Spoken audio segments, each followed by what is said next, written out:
history in the making, healing to be awakened. Yeah, you are the star of your story at Let's Talk and Grow with Miss Roshumba. You know, my son is born on a Wednesday.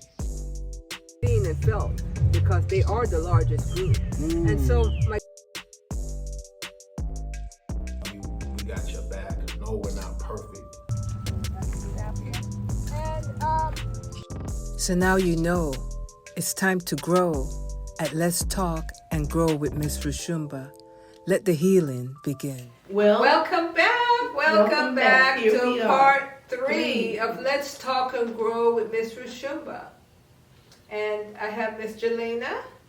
Say hello to the audience, Miss Jeleana. You are the star of the story. She's busy creating a wonderful, what is it, a hat? Yes. A beautiful hat. Mm-hmm. She's going to show you what it looks like in a little minute. Okay. I wonder if she'll put it on. But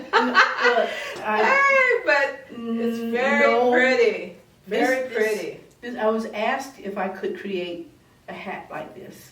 I've never tried it before, never done it before, but it's working. It's coming together. It's coming together. And that's the artistic side that I mentioned to you in part 1 of Miss Jeleana and what her abilities.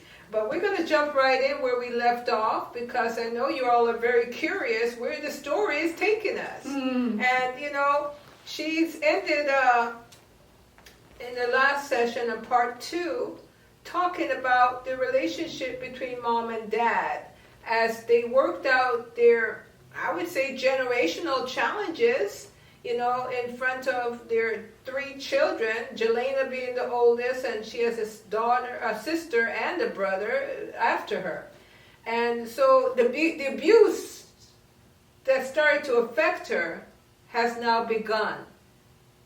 You know, she says, do you want to tell, she says that you've lost your vision from it. My mom denied ever having done it, being the one guilty for it. My mom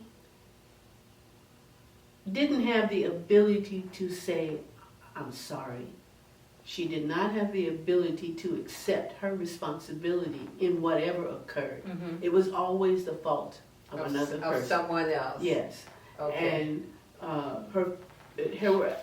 I didn't do it. I didn't do it. Yes. You know, no, that's not my fault. Not my fault. You know. Do you think this has to do sometimes with the fact? Well, we started off by saying mom and her brother grew up basically, you know, on their own. So if there was no one there to witness the challenges that they were going through, it's easy to say it ain't my fault. You know, and so. Not good, but you can see how it played out into her adult life as well. Yes. So the abuse seemed to have been focused on you. Was your brothers and sisters also physically abused?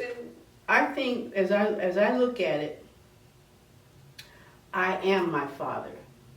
You are your father, meaning you resemble him? I do. Okay. I resemble him. I don't look anything like the Barra side of my family. Okay. I look like my father's side. I have an aunt that if I showed you the picture of her, you would say that were me. Okay. You know. Okay. And then on top of that, I had my father's nature. I was really calm, sweet baby. If you showed me love, I show you love. And were you Daddy's favorite girl? I was Daddy's favorite girl.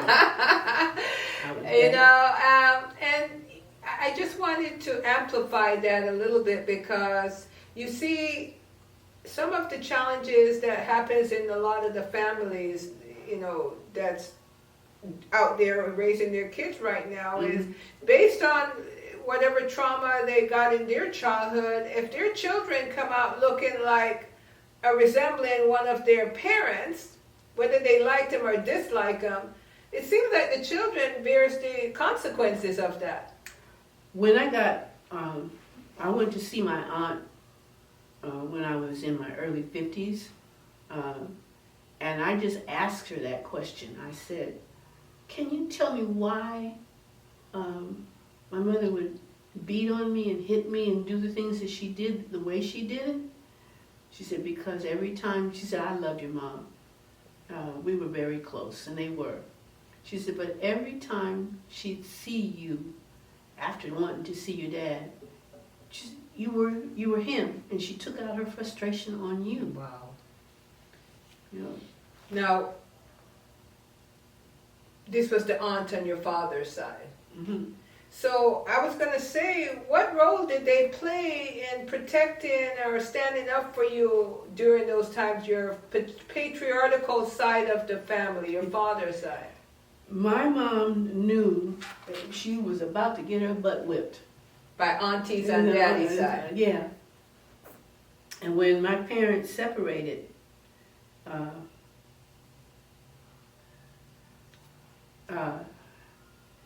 she moved us, my brother, sister, and I, all the way some 100 miles away to Paris, California. Away from father's family. Yes. And she dared us to contact them or connect with them. Knowing how mean she could be, we never did. Got you. You know. Captivity. She Yes. took you away into captivity. And now, okay, if I ask you to back up a little bit into when mother and father decide to break, the relationship ended. Well, how did that go? What happened? I wasn't going to say it, but I'm going to. Okay. My mom sold the property that we lived in. Boy, and I wish to this day she'd not done that, because it would be well worth whatever we wanted. Because it was a half an acre, and the house could be changed, added on to, whatever. But she didn't want that. She wanted to live in West Los Angeles. Okay. That's where she felt that she had more influence. So she sold the property and moved us to the projects. Okay. And my father came to her. Now, in the time of them separating, he'd met another person, and she'd gotten pregnant, and I have a half sister. Okay. And on the day she was born, September 11, 58. Okay. That's your half sister. That's my half sister. Okay. And that's an entirely different story right there. Okay. Is she still alive? Yeah. Okay. But So dad. when my dad went to my mom and said, I want my children. And she said to him, if you're not going to take me, you can't have your children. And it was her response to that, to make sure that it didn't happen, was to move us out to Paris, California. So she moved you all the way. Moved us away. But she continued to go to Los Angeles, and from what I understand, harass him to try to make him come back to her. Okay. She couldn't have her way. My mom, I believe, she was, what do they call it, bipolar? Yes. Bipolar, schizophrenia. Yes. Yeah. And there was no help for her at that Okay. point. No understanding of what you're doing, how you're doing it, or why you're doing it. Okay, so there was no help for her because there was no system in place to help her, no one to say, something isn't right here, we're going to usher you into a mental health. Because there was a lot of mental health hospitals during that time. A lot of black people, were housed in mental institutions during that time. But it made sense that her mom and her mom's brother, there were just two of them, correct? Right. And she was just two. And her brother. Right. And so the family being so small, it's like, who will be the one to make sure that it makes, that this happens? Unless it came from your father's side. And your father's side, well, she ushered you all far away from that. Yes. So, but there was an incident that happened with father. Did you want to talk about that to your father? Oh, Is that something you Yeah, want to touch on? that was the final blow. That's what caused The separation. the separation. Altogether. Go into that a little bit, if you My would. father, he was, like I said, a bit older than her, and it was his birthday, which was in December, and he had a close friend. They looked out for each other. I'll never forget TC. That was his name. TC. TC. And my father could not drink. Okay. One drink would do him Okay. in. Okay. It was kind And- of lightweight with it, huh? And he ended up staying out all night. And we gotten up that next morning, and saw Mama put a pot of water on the stove, a big pot, boiling water. And I asked her, Mama, what you getting ready to cook? All three of us are up. My father came home. He was inebriated. Inebriated meaning intoxicated, Drunk. Yeah. drunk. Okay. And he was sitting in a chair, and she took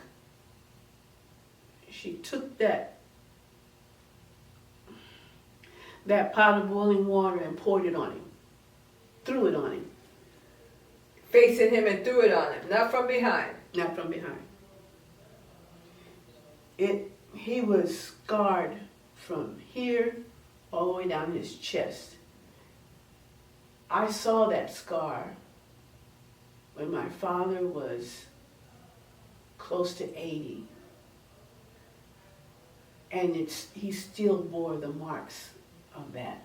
And she did that with all three children present? Yes. So every one of you saw what happened? Yes. My brother and my sister don't remember it. Block. But I do. Okay. How old were you? About? I was 7 or 8 years old. Okay. And they're about 2-3 years younger than you. Yes. And you know, audience, trauma will make you block things out. Trauma will make you forget things that you would never ever phantom seeing. You see, and the effects shows up in different ways as life goes on. So this is why your mom decided to move you away, because his family, what did his family do about that? If they could have caught her, then she wouldn't be here. She Okay, she moved immediately after that. No. Let me clarify that. He moved out. Okay. My father left. He never came He back. obviously went to the hospital because he Yeah, had he did. 3rd-degree burns. Yes. And And the police, things like that. no, he didn't call the police on her. You know, and he didn't. I don't think he said much to his family about what she'd done. Because he probably knew that she might not be here or not here as long as she was, if they did know. Because he's the youngest of 10. Yes, youngest boy. Yeah, okay. Of 10. Okay. So, what my mom did when she recognized, she never apologized for what she'd done. Everything was always somebody else's fault. Yes. Always. And that's normal. That's a normal way of saying, you know, of people that are, what would you say, bullies? Yes. You know, that's normal. You know, when people don't really want to heal, it's everyone else's fault. Yes. So that's always a sign that we must always watch out for as, you know, Adults. as adults. When someone can't take responsibility, because you see, when you start to take responsibility, then you align yourself with truth. Yes. And when you align with self with truth, then you'll know that truth sometimes is against you. Yes. It will be against you, and that's when you know that you have to surrender, saying, you know, I'm not perfect. Yes. And then it's only then in situations like that that healing can truly begin. Well, I don't think she ever healed. Okay. I don't think she ever healed. Okay. How about education for you? She's very smart. Okay. Oh, Mom was very smart. Because she went to school. She went to school. She went back later and got her bachelor's degree to be a teacher, Okay. to teach in schools. She was a barber. Okay. She went and got her cosmetology license. Okay. She at one time thought she might do baking, but that was just too Okay. stressful for her. Okay. She's very intelligent. She never found love after that, though. Don't ask me all those that. But Okay. My father was her only real concern. Other men, they were just to be used. Okay. And she had what they call feminine wiles about being able to attract. Okay. And she was quite proficient at that. What I believe is that she hated being a woman because it was, in her opinion, a state of weakness, and she was not going to be weak. Okay. But she couldn't be a man, and that only angered her. Okay. Okay. So, and she was not into loving another woman. No. That's what. Well, some if she women were, do. she never showed it. Okay. Okay. Because I do remember some other people coming around who had that propensity, Okay. but she never let any of her children see that. I Okay. don't know whether that was an occurrence or not. I don't know. Okay. And was she a beautiful woman by the standards of, was Of she? beauty? Yeah. Fair But she skin, was- long she- hair, cause she came from a mother that was mixed. She didn't. She didn't let her hair grow, and she was always a chub. Okay. But she didn't see it that she was overweight. Okay. Have you ever known people that it's obvious what is going on with that individual, but they don't see it? Yeah. And Yeah. That's part of the healing, denial. okay, Yeah, the denial of who you are, and Okay. when everybody is to blame other than you, that's a very clear understanding of denial. So we're nearing now down to winding it down, and we're about to approach number 4, part 4, sister, you've covered so much today, and by the time you're done, that crochet should be done. Audience, again, it's rare to get truth told in this way, with so much clarity, so much calmness, so much peace. So you could tell that this sister is healed. And if she could heal from these challenges, I hope this awakens you to look deeper in some of the challenges that you may face. You see, if not for you, but for the children that are coming up. You see, so anyway, this is part 3, and I'm about to go to part 4 at Let's Talk and Grow with Miss Roshumba. I'm going to ask that you leave a comment, ask questions. I could share with sister if need be.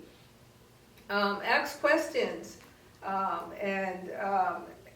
not a therapist, I'm not a psychologist, but as we know, they do exist in our society. So if you ever feel that, you need to go and talk to a trained professional, to find out about, your healing, please do. Because, we can't be our best self if we don't face some things that are in our closets. And oftentimes it's certain things that come to us, we are not the perpetrator, but if we don't deal with it, we become the perpetrator. You see, so Let's Talk and Grow is doing her work in 2024.